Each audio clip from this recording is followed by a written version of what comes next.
एक सेठ बस से उतरे, उनके पास कुछ सामान था। आसपास नजर दौड़ाई तो उन्हें एक मजदूर दिखाई दिया। सेठ ने आवाज़ देकर उसे बुलाया। अमुक स्थान तक इस सामान को ले जाने के कितने पैसे लगेंगे? आपकी मर्जी, जो देना हो दे देना, लेकिन मेरी शर्त है कि जब मैं सामान लेकर चलूँ तो रास्ते में मेरी सुनना या आप सुनाना। सेठ ने डांट कर उसे भगा दिया। किसी अन्य मजदूर को देखने लगे, लेकिन आज वैसा ही हुआ जैसे रामवन गमन के समय गंगा किनारे केवट ही नाव थी। मजबूरी से सेठ ने उसी मजदूर को बुलाया। मजदूर दौड़ कर आया, बोला, मेरी शर्त आपको मंजूर है? सेठ ने स्वाद के कारण हाँ कर दी। सेठ के मकान लगभग 500 मीटर की दूरी पर था। मजदूर सामान उठाकर सेठ के साथ चल दिया और बोला, सेठ जी आप कुछ सुनाओगे या मैं सुनाऊं?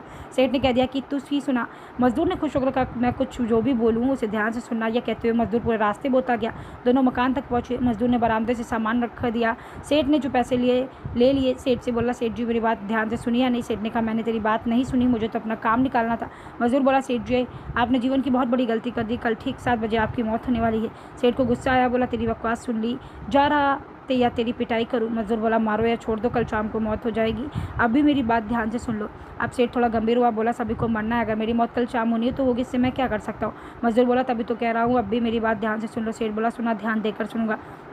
मरने के बाद आप ऊपर जाओगे तो आपसे पूछा जाएगा, हे मनुष्य, पहले पाप का फल भोगेगा या पुण्य का? क्योंकि मनुष्य अपने जीवन में पाप पुण्य दोनों करता है। तो आप कह देना, पाप का फल भुगतने को तैयार हूँ, लेकिन पुण्य का फल आंखों से देखना चाहता हूँ। इतना कहकर मजदूर चला गया। दूसरे दिन ठीक 7 बजे सेठ की मौत हो गई। सेठ ऊपर पहुंचा। यमराज ने मजदूर द्वारा बताया गया प्रश्न कर दिया। पहले पाप का फल भोगना चाहता है, पुण्य का? सेठ ने कहा, पाप का फल भुगतने को तैयार हूँ, लेकिन जो भी जीवन में मैंने पुण्य किया उसका फल आंखों से देखना चाहता हूँ। यमराज बोले, हमारे यहाँ ऐसी कोई व्यवस्था नहीं, यहाँ तो दोनों के फल भुगतवाए जाते हैं। सेठ ने कहा, फिर मुझसे क्यों पूछा और पूछा है तो उसे पूरा करो। धरती पर तो न्याय होते देखा है, यहाँ भी अन्याय है। यमराज ने सोचा, बात तो सही कह रहा है, इससे पूछकर बहुत बड़े बुरे फंस गए। मेरे पास कोई ऐसी पावर नहीं जिससे इस जीव की इच्छा पूरी हो जाए। विवश होकर यमराज उस सेठ को ब्रह्मा जी के पास ले गए, पूरी बात बता दी।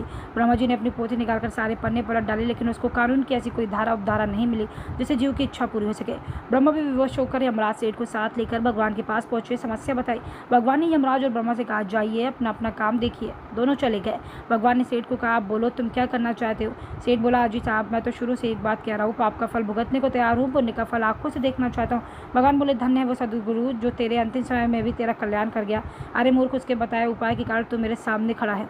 अपनी आंखों से इससे और बड़ा पुण्य का फल क्या देखना चाहता है? मेरे दर्शन से तेरे सभी पाप भस्मीभूत हो गए। इसलिए बचपन से हमको सिखाया जाता है कि गुरुजनों की बात ध्यान से सुननी चाहिए। पता नहीं कौन सी बात जीवन में कब काम आ जाए। पुनीत महाजन, संवाददाता, समाज सेवक व भारतीय एकता मंच जनरल सेक्रेटरी, हमको कन्वीनर।